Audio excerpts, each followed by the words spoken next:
Most of you smart people on Substack are chasing the wrong thing. Want to know what's the best day and time to publish? You're looking for a simple link that you can add on your homepage to double your subscribers, or simply want to find the viral Substack note template to explode your audience. Garbage. All these things are nice, but they don't move the needle. Here's what does. Posting daily. I did this in last April and I added 1,070 subscribers, just 30 days to my newsletter.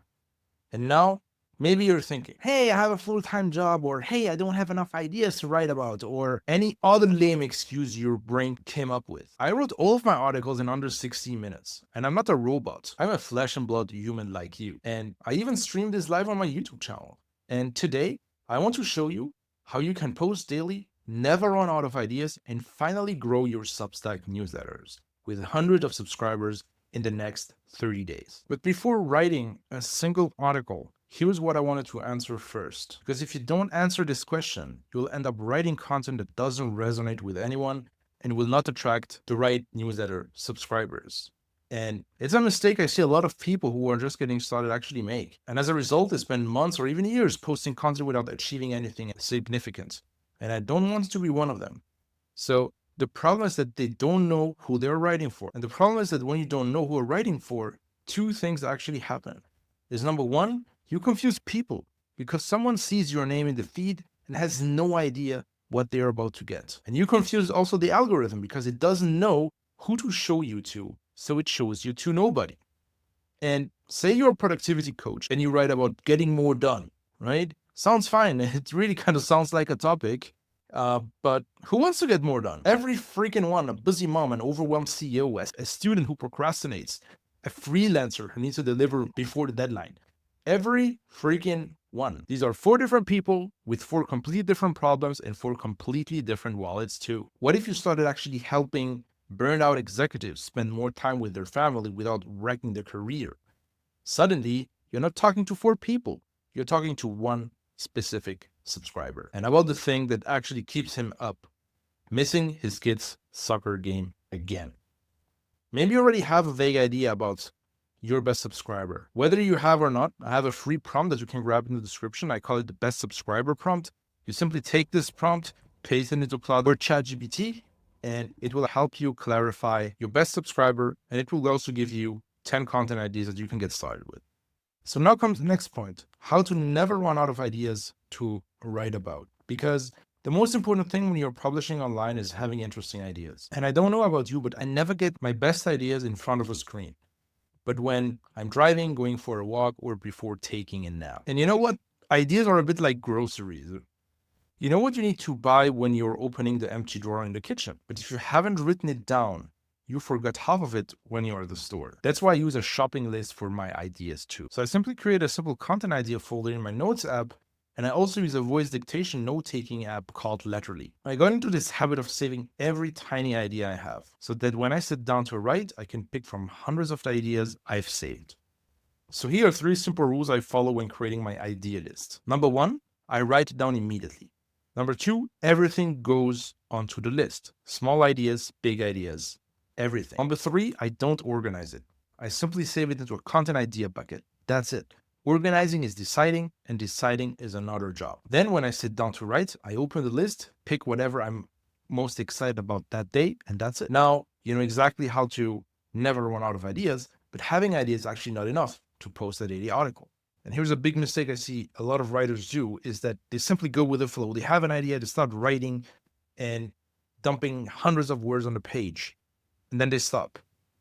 And then they read what they just wrote, and then they wonder why the stuff they've written is garbage. And the reason is simple, is that they never started with an outline. So what's an outline? An outline is nothing more than taking the big idea that you want to talk about and then simply breaking it up into 3 to 5 smaller ideas. Here is an example with this video, right?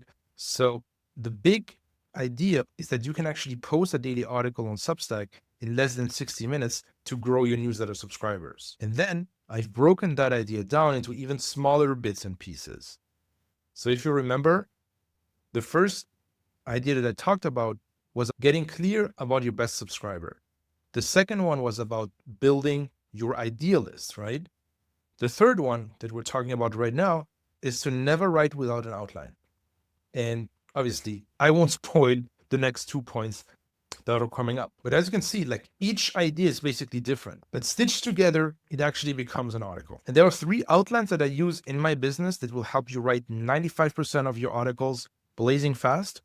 And I've condensed them into a Google Doc. You can actually download them for free. Again, it's the first link in the description.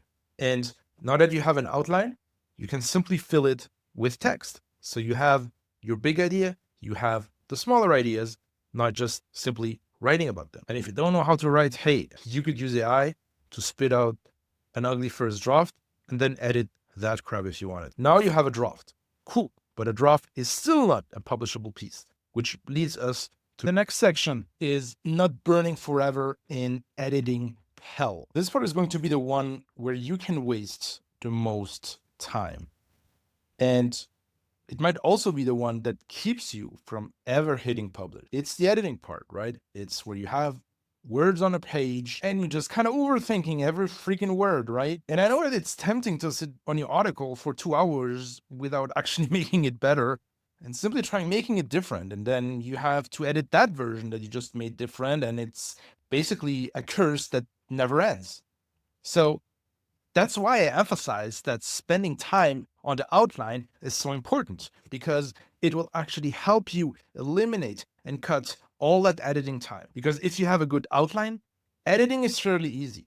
In fact, it's so easy that you can get it done in one pass. And that's why I'm going to suggest you do, right? Once you're done with your draft, editing in one pass, and that's it. Now, there is one last thing standing between you and the publish button, and it's your brain. Because even if you've written your article, you've outlined it, you edited, you can still hit that orange publish button.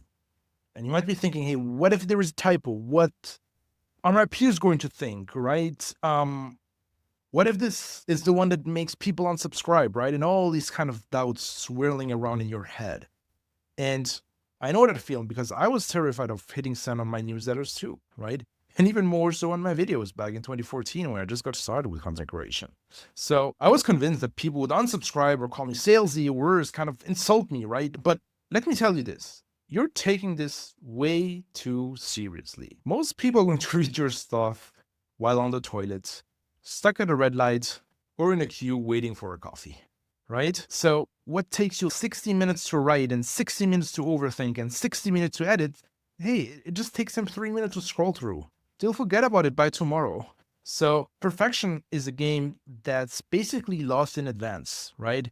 So just keep in mind that, hey, you're a human, you're imperfect by default, and no matter what you do, nothing is going to be perfect, right? And that little voice telling you that it's not ready yet, hey, that's just a voice, right? It's not your market feedback. And I like to say that you don't know what good content is.